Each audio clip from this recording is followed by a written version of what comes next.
For the record. For the record. For the record.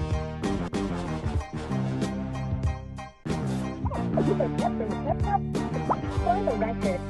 It's for the record.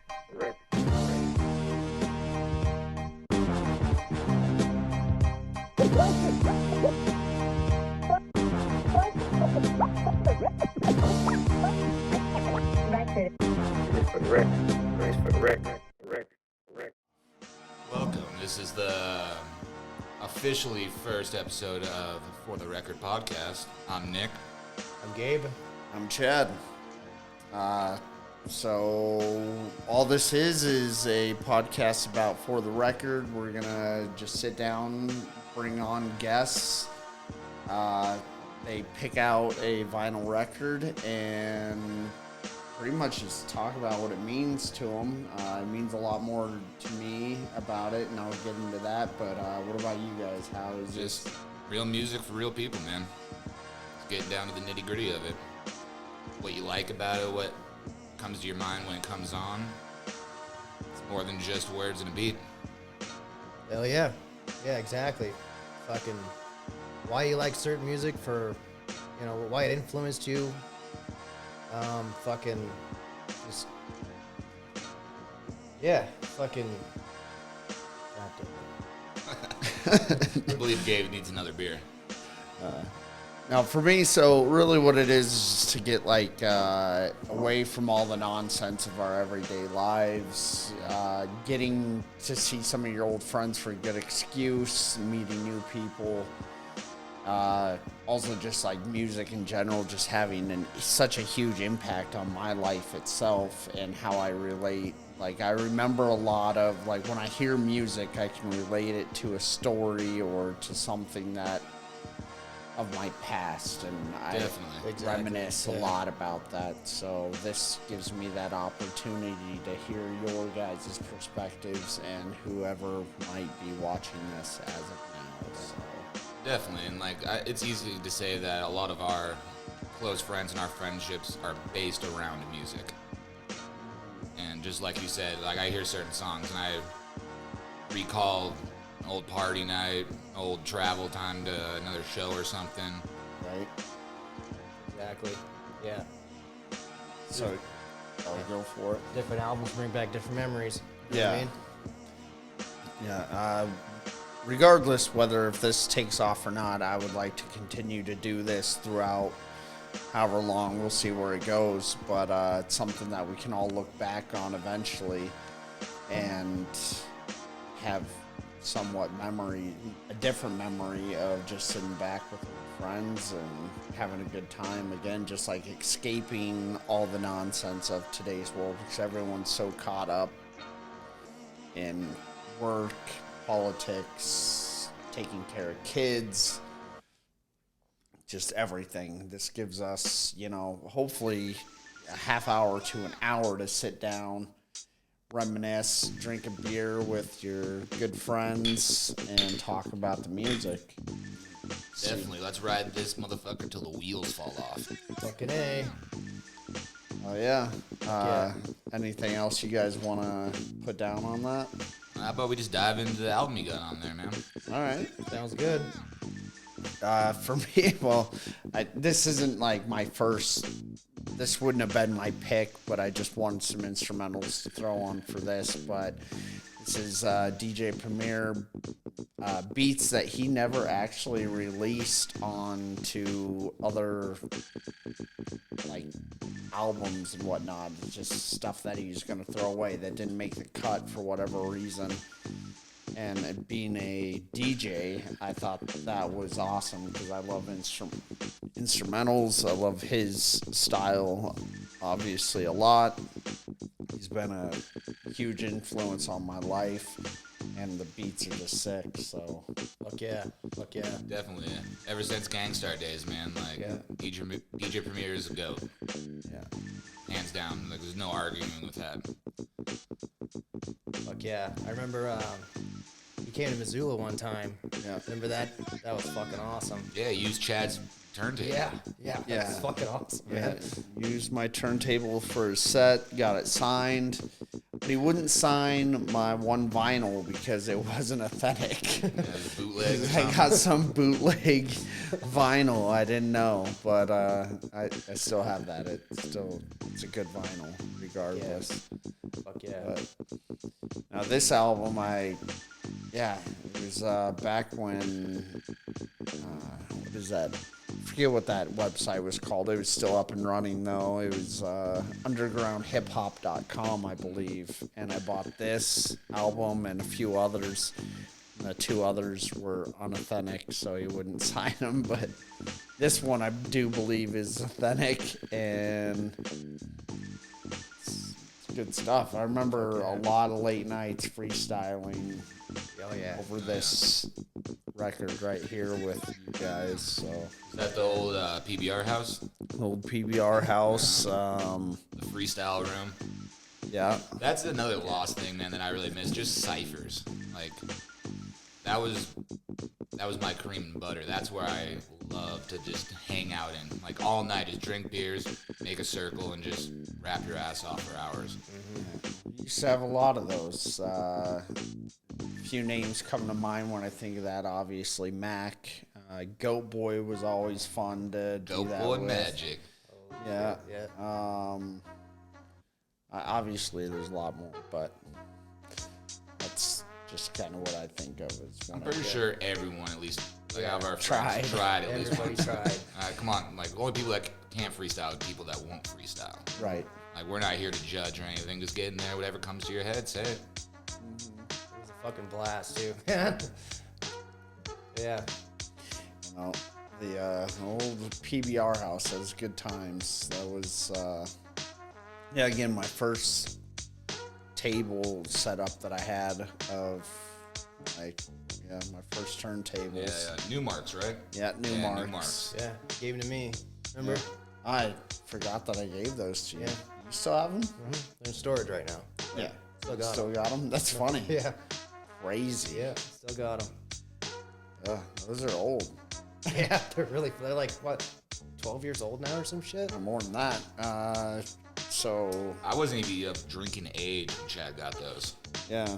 So I just moved out of my mom's house when Amanda bought her house. So that would have been like 2009, I think, Yeah. when I first got them. Yeah.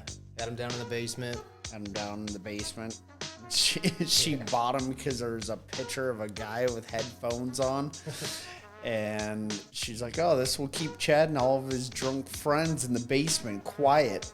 Nope. And then the very next day, I went out and I bought 4 15s. And it was just like one thing after another. Little Sammy came over and hooked it up with 2 vinyls.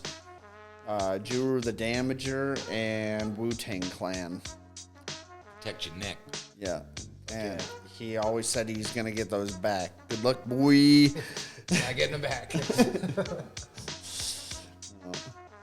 But yeah, we sat down there for like Hours. upon hours, just scratching and trying to figure out how to cut. Yeah, like, yeah. they weren't even on tables. They were on the ground, and you had Yeah. to, like, scratch on your hands and knees. Yeah, I didn't have a table yet. But that was the beauty of it and everything, just, like, the bare minimums. And Yeah, it was we in didn't a, have much, but goddamn was it fun. no, it was already a small room, and then we packed in those 4 15s, and then the turntables, and then like 15 of us with Yeah. the beer, and just sat there for hours upon hours. Yeah, Just there'd literally be people in the hallway because we couldn't, like, fit more people in the room. yes. So much fucking fun. I bet Amanda was so pissed when she was trying to watch Law and Order and fucking those 15s just fucking just by like motherfucker. Damn it! I thought this would shut them up. Big mistake. Wrong. Yeah. Those 15s they served me really well. I actually got those from James Price. Rest in peace. But Yes, sir. we Those went to the PBR house, and then they went to my house up in Missoula, and that's where I finally had to get rid of them because Bringing the ruckus. Yeah, remember that neighbor that I had? He just wasn't having it. You're living up on the North Hill or whatever it was. Yeah. But yeah, that's where it's funny how it all came together. Yeah. So, but that is how this all kind of came to light, is just like collecting vinyls of all those years. I have to say that I got the turntables, I got the few vinyls, and then it is escalated to where now I have 2,000 or 3,000 vinyls of all different genres of music, everything from hip-hop to country to classical music to even high school performances, orchestra made out of Missoula. I don't know how I got that, but I have it. Badass, though. Sample that. Yeah, what I would like to have, though, is just like everyone that wants to talk about any album that I may have or may not have. If you or your friends have anyone that want to come on, you can ask if I have said album or a song. If I don't and you have it, bring it over. We'll discuss the album, see what it means to you, how we all can relate underneath that one album, that one song, or whatever it is, and just kind of go from there. We have more than enough friends that we could make this go on for a long time. Forever. Right. It would be cool, though, to see like interaction and whatnot, to see what could happen, but it's see what happens. Fucking A. So this next week we got Mac. Yeah, the very first episode is with Mac Marler. He kind of gave me an idea what he wants to do. Like as far as what he wants to pick out. It's a great album. It also has like influenced my life, and I know it's gonna be a good show, I think, because it's influenced your guys' lives a lot. I know we've all listened to it a million times. We'll just see where that goes. Fuck yeah. I'm stoked for it. We got some other people that are lined up, but I would like to, just get old friends in here and then meet new people also and just see how it goes. There it goes. A name that comes to my mind that we got to try to see if we can get up here for one is J.J. Crozier. Oh, okay. Mr. Teacher Man. Isn't he on the other side of the country right now? Yeah, like West Virginia, right? Oh, well, never mind. I thought he was in a different part of Montana. Oh, no, Yeah, I thought he moved to like... You got anything to say on that? Okay. Well, alrighty. Where's he at? West Virginia. West Virginia? Jesus Christ. Yeah, That's not too far. Talk about a downgrade. Yeah, unfortunately, I can't pay for a ticket. If I were to pay for anyone's ticket again, I'd say it had to be for Sammy. I'd be down for Samson. Yeah. Samsonite. I was way off. That fucking guy. I love that guy. It's been so long since we've seen that cat. Oh, dude, it's been a long time, but it would be nice to get him on here because, he's the one that brought me. He's one of the four founders of our kind of music clique. Mm-hmm. So. Shit, didn't he show? Yeah, I know he showed his Jew the Damage. Didn't he show his Gangstar? Afu Ra. Or did you already know that? Yeah, I knew. Ra. Yeah, he showed me Afu Ra. Body and the Life Force. Yeah, the first time I met him, actually, it was one of his big house parties, and he was like, "Oh, dude, so you like old school hip hop? Have you heard of this?" And then showed me that, and I was just like, "What? Like, what is this? Like, I've never heard anything like this." And fell in love. Afu Ra, Juru, Benny Siegel. That was another Philly guy that he got me onto. So I guess since we're talking about, we don't have actually anyone to interview, but what's your first album that you remember? Your first hip hop album that Well, I know we kind of did this last time, but I could say like the first, but I'm gonna go with the most influential. Would have to be "God Loves Ugly" by Atmosphere. All right. I was in 7th grade at an open gym, and my good friend John Goodlow, who actually is the dude that got me into freestyling. is he still right? Yeah, he does a little bit. He's in another part of this country now, but I've recently heard some of this stuff. He's still got his old school style, like just super chill, like hasn't changed. If it works, don't fuck with it. Yeah. But yeah, it was an open gym, and he came over to me with a CD, like a Discman, and he's like, "Yo, you gotta check this out." And it was the song "Saves the Day" on "God Loves Ugly," and blew my mind. I was like, "Yo, people actually rap like this? Like this is a thing? This is like poetry. I'm all about it." And yeah, since then, just all hip hop, man. What about you? What's your most influential, or how did you get into the hip hop? I guess you don't even have to go with hip hop. You can go with anything. But Tupac. That was my most influential. What got me listening to hip hop and rap and all that.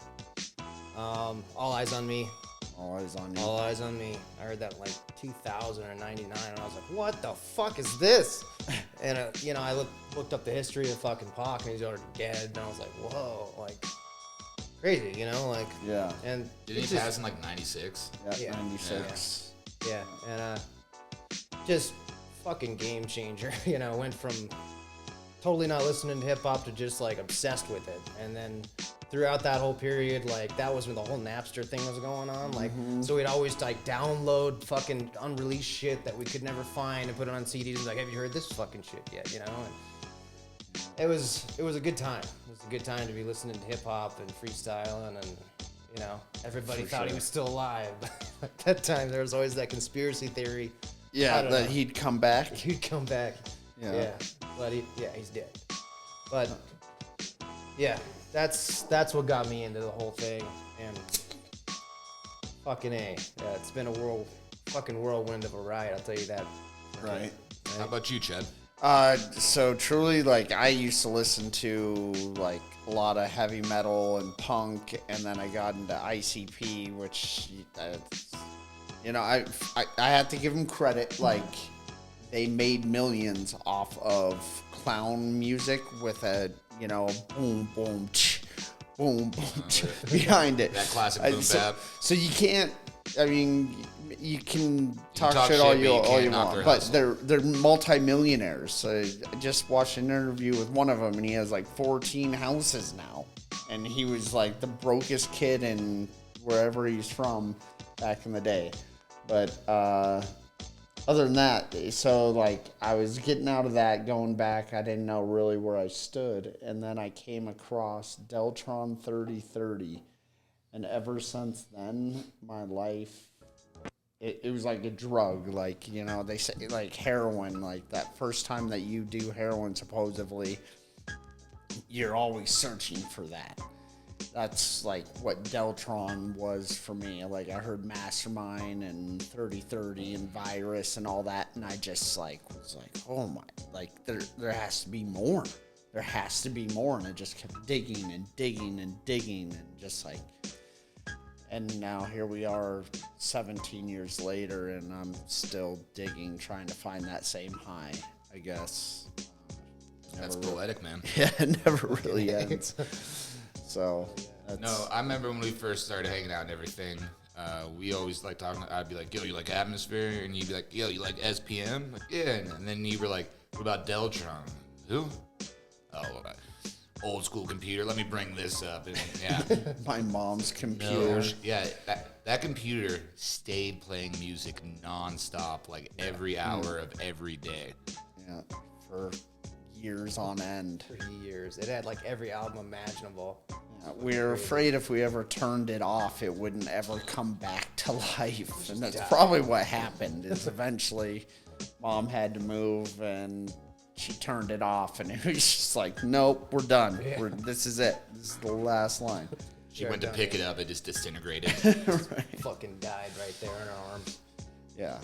But Yeah, no, that was like the first like actual underground hip hop that I can remember for me. And then what was really cool is before all the world went crazy, I got to actually go and see him live with the Automator and DJ.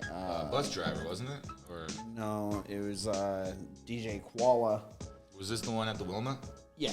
Yeah, I was there for that. That will go down as one of the best shows I've ever seen in my life. Yeah, that was such a good show. That DJ stood up on the table. Yeah, and DJ Koala. grabbed the turntable and was scratching like it was like a guitar. Yeah. Blew my mind. It's fucking awesome. Yeah, it was one of the best shows I've ever been to. That I can remember at least. I don't know. I've been to a lot of shows, but that Too one many to definitely, that one stands out. DJ Premier, that was also awesome. That was when he was touring with Prime. Prime. Yeah. Royce to 5'9". Yeah. Royce to 5'9". That was a good show for me. Yeah, that was fucking epic. That was at the Elks Club in Missoula, wasn't it? Yeah, stage Yeah. 112. Yeah, Stage 112. It's fucking awesome. When I actually just went to that prof show and we stayed at the Residence, which is right across the street, and just a bunch of memories came back just looking at that place. Right. A lot of shows in downtown Missoula there, but that's yeah. Fucking Here A. or there now. But not too many shows these days. Brother Ali's coming to Wilma on March 4th with MC Supernatural. Oh wow. Yeah, that's like some really old school Yeah, stuff. that's a pioneer right there. Yeah, I would be curious on how that goes. No I shit, have to- brother. You should check it out. It's a Friday, When is that? March 4th. March 4th. Right. Well, I gotta go. Gabe and I are gonna take off at the end of this month to go and see Tool down in Boise. So that's pretty sweet. Over this last summer, I gotta go and see Korn. That was Korn and Stained. Stained? Yeah. Really? Yeah, and so I only know Stained is like their one song. I forget even how it goes now. They have the one popular song that everybody knows when it comes on, but they're actually a hardcore band that has a lot of good music. I Oh shit. never really took time to listen to them. I was actually very surprised when they got on stage and threw down. So. Hell yeah. Hell yeah. It's always a nice little treat when you can do that, where you find, oh, I like this song, then you can go back and actually see like their whole discography and everything. Yeah. Like a lot of the young bucks these days, like could listen to like, oh, Macklemore sucks and everything, but Macklemore used to be like pretty dope in the underground scene back in the day. Yeah. And Way back in the day. before thrift shop bullshit. Before thrift shop, definitely. I remember that. It was so weird. It was like, wait. Because he was underground when you first introduced him to us, and then I was like, thrift shop dropped, and fucking, he got huge, like, overnight. I remember he did that show at the Wilma, and then it was like, holy shit. Apparently that's the show they signed him at. Oh, really? Yeah, they signed him, like, backstage or in the basement at the Crazy. Wilma. I did not know that. Yeah. Yeah. I was like, holy fuck, man. And then he relapsed and has not really created music since. Not since that album. That's too bad. Yeah. But you are seeing a few more other artists now coming back and starting to get into it, which that's always good to hear. I always thought that like Classified, I thought he fell off. And then when I went and updated myself on him, he had 3 more albums out, which are fire albums, by the way. They're fucking great. Some of the shit he's putting out is like, fuck yeah, dude. Yeah. Like, it reminds me of that boom bap style, you know? Yeah, boom And bap, his repping whole, for Canada. from Canada. Like, you listen to his shit, he's got that Canadian accent. You're like, what the fuck? It works. It fucking works, though. It works. Yeah. No, I remember I can't remember the exact name of the song, but there was one of his songs, and he had that kind of poppy, Oh Canada song. Yeah. And in one of the songs, he dogs on it himself. He's like, yeah, I did it, so what? bring this old school hip hop right back. Boom, boom. Classified is a very good artist. What was that song? Beating It. Yeah. That's one of the craziest songs ever. It's a song about him. He's rapping about making the beat as he makes the beat. He uses a Tom Waits sample. I shouldn't be saying that online because that's how you get in trouble. Oh, shit. But that's the truth. Y'all didn't hear that. And what's funny is, like, I always gave so much crap to Tom Waits because I can't stand how raspy his voice is. But one of our friends' older brother really likes Tom Waits. He used to work at the car wash with us. Justin Dam. Oh, okay, Yeah. And he was always like, Chad, listen to Tom Waits. And I was like, I can't stand it. And then it turns out that someone that influenced me so much was actually using his stuff to bring new music. And I was like, all right, well, maybe I'll dig into his stuff and find samples. And I only found the one that Classified used and can't really go through that and reuse it. I like that song you did called 3 Foot Tall. You heard that one? You're alone, rough. It's fucking dope. Look it up. It's I think it came out like 10 years ago already or some shit, but it's pretty fucking badass. One of my favorites. It's on my playlist. All right. Yeah. I don't know. A lot of songs, I don't know the names of them, but I'm sure I've heard it because I had his whole discography for years, so. I rarely know the name of songs. Like, this certain artist, like 4 songs down or 7 songs down. Like, I never really got to the point of, like, learning song names, especially because I always just put shit on playlists. Right. And then, like, okay, I want to listen to this. Like, right into your pocket. Yeah, 27 clicks. I'm at this section of the playlist. Okay. 27 clicks. It's monotonous, I know, but it's how I've always functioned on the music tip. That's how my Spotify is. It's like a click, click, click, click. It's Skip, this one skip. list that's like 900 songs long. Nope, that's how my YouTube music is. I think last time I checked, it was over 700 songs. I have, like, different categories on my YouTube of just, like, songs that have been sampled, songs that I need to sample, songs to go and work out. Well, you're a DJ. That makes sense. You have everything categorized, right? You gotta. Different moods. I can't be sitting there working all peacefully doing my job, and then all of a sudden Korn comes on, and then I'm smashing everything I installed with a hammer. Oops. I didn't mean it. From 0 to 100 there real quick. Shit got a little crazy. No, and that's another thing that I'd like to bring up about like playlists and everything. Like, I know I'm probably not the only one, but through most of my 20s, I was just strictly hip hop, mainly underground hip hop.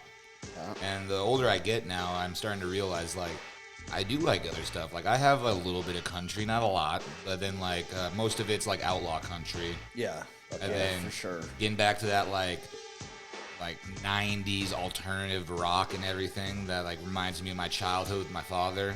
Yeah, cheers to that. Yes, sir. Fucking A. Like REM, motherfucking Counting Crows. I'm a big Counting Crows fan. Then one of my favorite rockers, you could say, is Neil Young. Neil Young, yeah. I love Neil Young. Like I always correlate him very closely with Atmosphere, just because kind of like the speed and just the basic style of storytelling. Fair enough. Yeah. I can agree with that. Again, like you were saying, it's just the hip-hop thing. I wouldn't really listen to much other than that underground hip-hop. It was like a religion. Yeah, and still that's like my preference, but I'll give everything a chance, but I have to say if it doesn't sound good, it doesn't sound good, and I am the first one to hit the stop button on that. You got about 15 seconds. Yeah, you got 15 seconds and then it's done. Yeah, 15 seconds to prove yourself and then cutting it off. Yeah. You got one shot. Shot. The playlist. Is that Eminem? I don't know. Fuck it. Yeah. Done. He just dropped more music too. Really? Yeah. Pretty sure it's new. I don't know. I haven't listened to it. I know Dr. Dre dropped some new music. But Last Eminem shit was that R. Kelly diss. Or not R. Kelly, but fucking Machine Gun Kelly. Might as well be the same fucking person. Well, he did, after the diss, he did drop, I think it was like Music to Murder By.